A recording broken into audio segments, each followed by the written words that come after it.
Let us return in our Bibles to the Gospel of Matthew and chapter 8. During the course of this pandemic, we have been bombarded with statistics. Statistics about the spread of the virus and statistics about the effects of the virus. So, for example, during the course of the past week, we've had some figures which reveal what the effects of the pandemic have been on the economy. And it wasn't good news. Earlier on, however, we had figures which revealed the effects of the pandemic on the environment. And that was good news. But what was also an interesting statistic was the effects of the pandemic on crime. And early on in the lockdown, overall crime was reckoned to be down by as much as 20% in some parts of the country. And on hearing that statistics, we might have got excited and began to think that at last we have found a way of removing crime and lawlessness and wicked behaviour from our societies. If only we lived our lives under perpetual lockdown, you might have thought to yourself, we could at last eradicate evil from our world. Well, if that is what you thought back then I suspect that you're already beginning to feel a little bit disappointed and a little bit disillusioned. I say that because although the statistics did reveal that some evils were greatly reduced by lockdown, other statistics revealed that other evils, such as, for example, domestic violence, were greatly increased under lockdown. And as the weeks and months have passed, we've seen a steady return, not only to the workplace, not only to the shops, but we've seen a steady return to the violence and vice, the racism and robbery, which formerly characterised our communities, our society, and our world. Which leads me to my first point this morning, and that is taken from verse 28, and there we learn about the reality of evil in our lives, the reality of evil in our lives. Now, if you've been with us over recent weeks, you may remember that Jesus and his disciples have left the town of Capernaum and have crossed Lake Galilee in a boat. It was a memorable journey because as they crossed the lake, the weather turned bad. So bad that hardened fishermen, experienced fishermen, thought that they were going to drown. But then, however memorable the journey was for the coming of the storm, it was even more memorable for the calming of the storm. Having been woken up by terrified disciples, Jesus got up. He rebuked the wind and the waves, and we are told in verse 26, it was completely calm. That was a miracle which demonstrated the authority, the divine authority over the forces of nature. And now that they have arrived safely on the other side of the lake, we see Jesus demonstrating his exceptional authority once again. Verse 28 tells us when he arrived at the other side in the region of the Gadarenes, 2 demon-possessed men coming from the tombs met him. They were so violent that no one could pass that way. Now it's worth noting that this is not the first time that Jesus has encountered demon possession in Matthew's Gospel. In the closing verses of chapter 4, we read of people bringing the demon-possessed to Jesus. And in verse 16 of chapter 8, we read of the evil spirits in such people being driven out by Jesus. Those incidents occurred on the other side of the lake in Galilee, where a considerable proportion of the population would have been Jewish. But now that we're on this side of the lake, the makeup of the population is very different. And we know that because of the reference in verse 30 to a large herd of pigs. It appears that pigs were part of the landscape and pig farming was part of the economy on this side of the lake. That would have been unthinkable on the other side of the lake with its significant Jewish population. The fact that pig farming is allowed, and the fact that there is obviously a market for pork, that would suggest that what we have on this side of the lake is a predominantly Gentile population. And yet what this incident demonstrates is that on this side of the lake, the problem of evil still exists. Crossing from one side of the lake to the other hasn't eradicated the problem of demon possession. Crossing from Jewish to Gentile territory, or vice versa for that matter, doesn't eradicate the problem of evil. Which indicates that the problem of evil is not confined to people of a particular nationality or a particular ethnic background. It is instead a problem which characterises the lives of people from all nationalities. It is a problem which characterises societies of all descriptions. In some societies, its presence may be more obvious than others. For example, if you speak to people who live in certain parts of the world, then they will tell you that manifestations of evil, like this one that Jesus encountered on the shores of Lake Galilee, they will tell you that they are not unheard of where they come from. Whereas in our modern, sophisticated Western societies, manifestations of evil like this are perhaps much less frequent. But please note, that is not to say that evil is any less prevalent in our part of the world than it is elsewhere. The difference in our part of the world is that it just appears in different ways and it takes different forms. For example, within our society, there are thousands of people, if not millions, who live lives that are captivated by the fascination with horoscopes, tarot cards, Ouija boards and the like. People live each day of their lives in fear of what their astrologer is telling them or not telling them. And having dabbled in such things, such people find that they cannot easily escape from the powerful grip which those things have upon their lives. That is the reality of evil in our society, and that is just one way in which it manifests itself.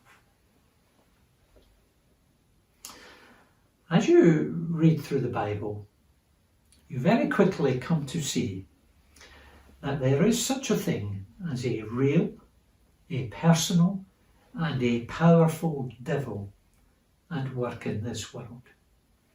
And one of the things which the Bible teaches us about the devil is that he is not stupid. He can adapt and adjust his strategy to suit the situation. And so in one type of society, he may choose to work in one way, while in another type of society, he may choose to work in another way. But wherever you go within this world, you can be sure that he is at work. The result being that no matter where you go, you will discover that people's lives are characterized by the presence of evil, and people's lives are captivated by the power of evil. As the Apostle John tells us in chapter 5 of his letter, towards the close of the New Testament, he says the whole world is under the control of the evil one. That is the reality of evil in our world. It is a reality which manifests itself in the lives of different people in different ways, but it is a reality which manifests itself in your life and mine in one way or another. The reason why a lockdown could never eradicate the problem of evil is because evil is not something which merely exists out there in the big bad world. Instead, it is something which is deeply embedded in my big bad heart. It was Jesus who said, "It is from within. Out of men's hearts come evil thoughts, sexual immorality, theft, murder, adultery, greed, malice, deceit, lewdness, envy, slander, arrogance and folly. All these evils, said Jesus, come from inside and make a man unclean.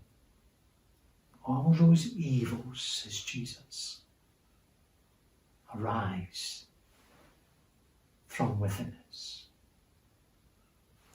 You see, far from having a nature which is morally and spiritually neutral, the Bible says that we have a nature which has been contaminated and corrupted by sin. The result being, to use Paul's words in Ephesians 2, we follow, this is our natural disposition, we follow the ways of this world and of the ruler of the kingdom of the air, the spirit who is now at work in those who are disobedient. In other words, says Paul, our lives are lived under the influence and under the authority of the devil. That is why, although 10 weeks of lockdown may have radically changed our lifestyle in so many ways, 10 weeks of lockdown hasn't changed our essential nature or our essential behaviour one bit. Has it? Don't you find that the things on Jesus' list that I mentioned a few minutes ago, the evil thoughts, the greed, the malice, the deceit, the envy, the slander, the arrogance, the lust, the jealousy, and so on, don't you find that those things are as much a feature of your life today as they were prior to lockdown? I suspect that if we are to be honest this morning, we would have to confess that they are still there. That is the reality of evil. Not only in our society, not only out there in our world, but also in here, in our lives. Which brings me to my second point this morning, and that is taken from verses 29 to 32. And there we see the authority of Jesus over the power of evil. The authority of Jesus over the power of evil. Now, if you were with us last week, then you may remember that the problem which the disciples had on that boat is that they did not know who Jesus really is. That was their fundamental problem. The strange thing and the surprising thing about this incident is that the demons apparently did know who Jesus is. As Jesus approached them, verse 29, they shouted, "What do you want with us, Son of God? Have you come here to torture us before the appointed time?"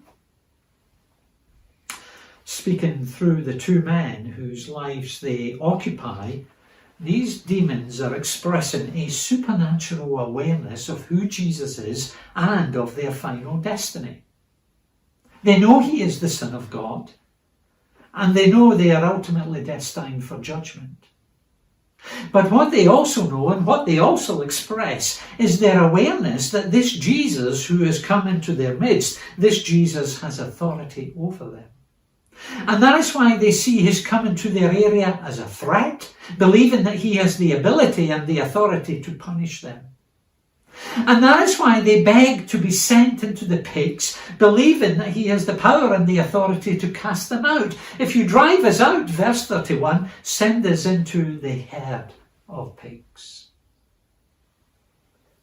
And that awareness of Jesus' authority over them, that was obviously accurate. And that was obviously justified, because in response to their request, Jesus said, "Go." It was a command. And we are told in verse 32, so they came out and went into the pigs, and the whole herd rushed down the steep bank into the lake and died in the water. The unnatural and the unreasonable stampede of those pigs to their death was evidence that at the command of Jesus, the demons had left the men and had entered the pigs. What you see there is the authority of Jesus over the power of evil.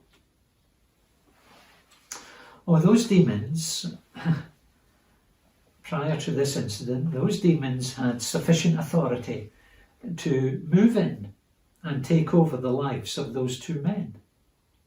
They had the authority to do that. They were powerful enough to control the behaviour of those two men. In comparison to the demons, the two men seemed in some ways to be powerless. But now that the demons find themselves in the presence of Jesus, it is they who appear to have very little authority. In comparison to Jesus, the eternal Son of God, they are left powerless and they have no option but to do what he commands them to do. That is the authority of Jesus over the power of evil. And the fact that this Jesus possesses such authority was good news for those two men back then.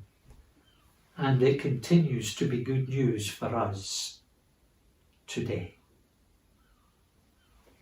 I say that because this incident demonstrates that there has been someone in the history of our world who has the power and the authority to deal with the problem of evil. The evil within our own lives and the evil within our world.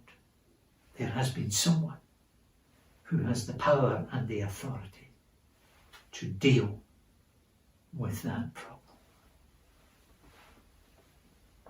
You see that not only in the lives of these two men in Matthew chapter 8, but you see that a little bit later on in the New Testament in the lives of another group of people living within the first century city of Ephesus.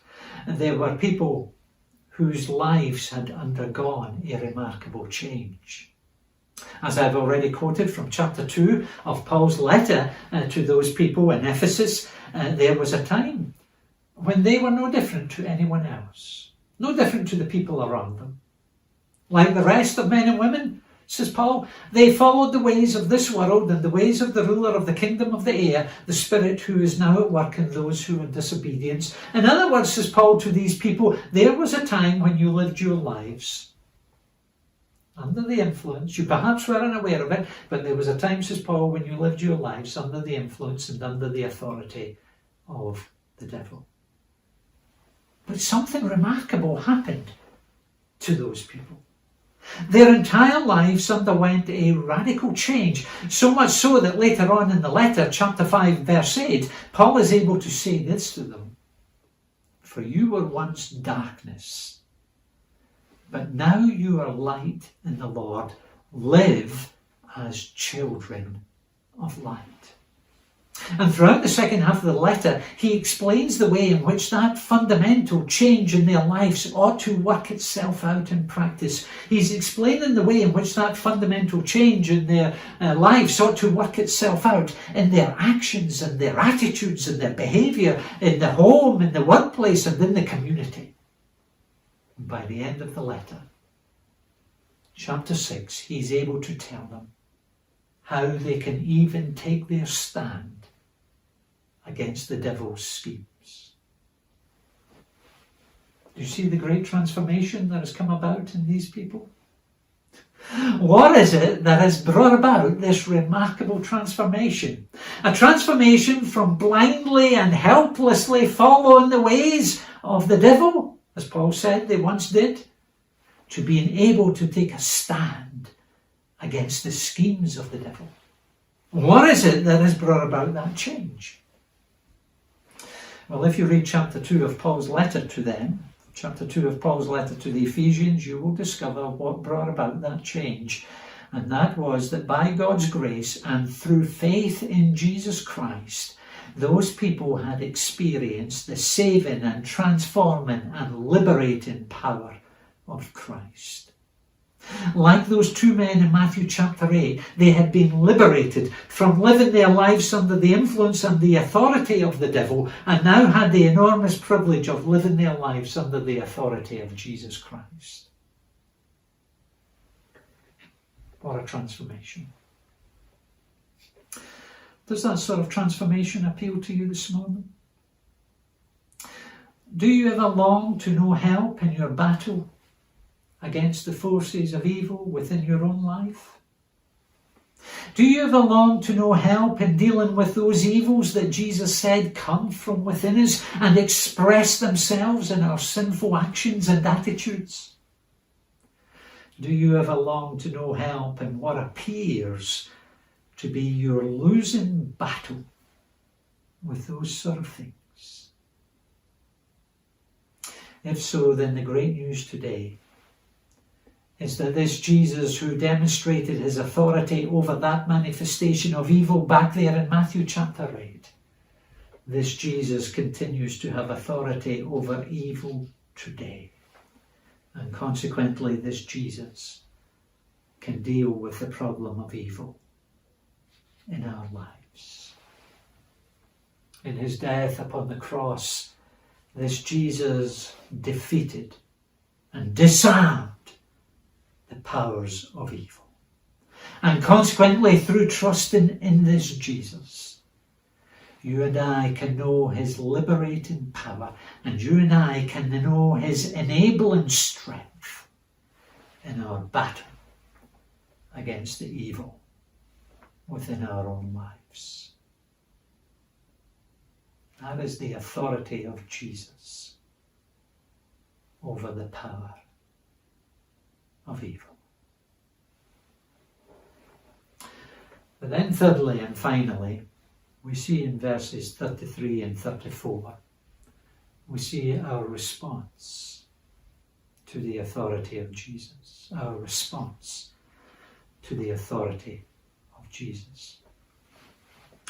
Having seen the herd of pigs drown in the lake, those looking after them went into the town, the nearby town, and they reported all that they had seen happening. They no doubt told the owner of the pigs that the bad news, that their highly treasured source of income no longer existed.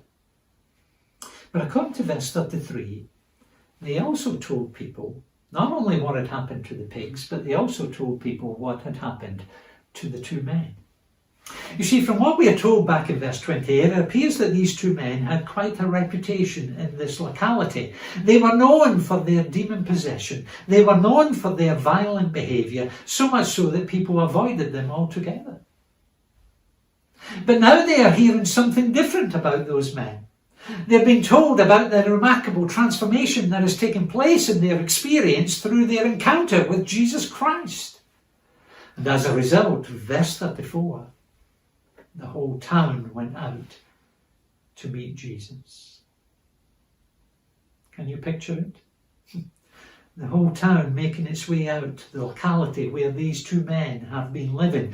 For many in that town, it was the first time in a long while that they had been out that way, because they'd been so afraid to go anywhere near this area due to the aggressive and violent and unpredictable behaviour of these two men. But now they can see that those very same men are different. Those very same men have now been delivered from their demon possession by the liberating and transforming power of Jesus Christ. And how do the people respond? Well, in view of what they have witnessed, we might have expected them to come to the conclusion that, well, this is remarkable. And this is great news, because if this Jesus has the power and the authority to deal with the obvious manifestation of evil in those men's lives, then surely he has the power and the authority to deal with the evil in our lives and in our community. And so we might have expected them to enthusiastically invite Jesus back to their town and to their homes in order to see more of his power and his authority at work. That's what we might have expected. But sadly, that is not what happened. Verse 34 tells us, then the whole town went out to meet Jesus, and when they saw him, they pleaded with him to leave their region. And why? Why is that their response to the authority of Jesus? Well, although they were no doubt delighted about the radical change that Jesus has brought about in the experience of those two men, the thought of this Jesus coming and challenging and radically dealing with the evil within their own lives was one that they were not prepared for. and consequently they tell him to leave their region. You see, the authority which Jesus has demonstrated on this occasion demonstrates that he is no ordinary person. It demonstrates, as the previous incidents have also demonstrated, it demonstrates that he is who he claimed to be and who these demons knew him to be, and that is the Christ, the Son of God. Who else could exercise such convincing power and authority over the devil and his demons? But such a conclusion concerning the identity of Jesus brings with it enormous implications. Because if that is who he is, and if that is the type of authority that he possesses, then this Jesus deserves unrestricted access to every area and every aspect of our lives. If that is who he is, then this Jesus has the right to come in and radically transform our actions, our attitudes, and our priorities in life, even if that should cost us the equivalent of a herd of pigs. If that is who Jesus is, then he has the right to come in and challenge those evils in our lives. Those evils that we heard him list earlier in the sermon. He has the right to do that. You see, it's one thing to marvel at the way in which Jesus demonstrated his authority of evil on that occasion back then. But it's another thing to have him come in and exercise the same authority of evil in our own lives. That is why the people of that town were uncomfortable with him and told him to leave. The question is, will we do the same as they did? Having heard this morning about the unmistakable authority of Jesus over the power of evil, will we choose to keep this Jesus at a distance? Will we choose to have nothing whatsoever to do with this Jesus? Or will we gladly acknowledge who he is and gladly submit to his authority, to his rightful rule, and to his transforming power within our lives? What will our response be? We've heard about the response of the people of that town to the authority of Jesus. They said, it's great what you've done for those two men. That's all very well and good. But as for anything else, no thank you. It's time you moved on. That was their response to the authority of Jesus. What will our response to his authority be? Three things we've learned from the experience of these two men in Matthew chapter 8. Firstly, we've seen the reality of evil, not only out there in the big bad world, but we've seen the reality of evil in our own lives, in our own big bad hearts. Secondly, we've seen the authority of Jesus over the power of evil. We've seen how that authority was demonstrated in the lives of those two demon-possessed men. We've seen how it was demonstrated in the life of a group of people within the first century city of Ephesus. And we've heard how that same authority can be known in our experience through faith in Jesus Christ. And thirdly, it raises the question of our response to the authority of Jesus.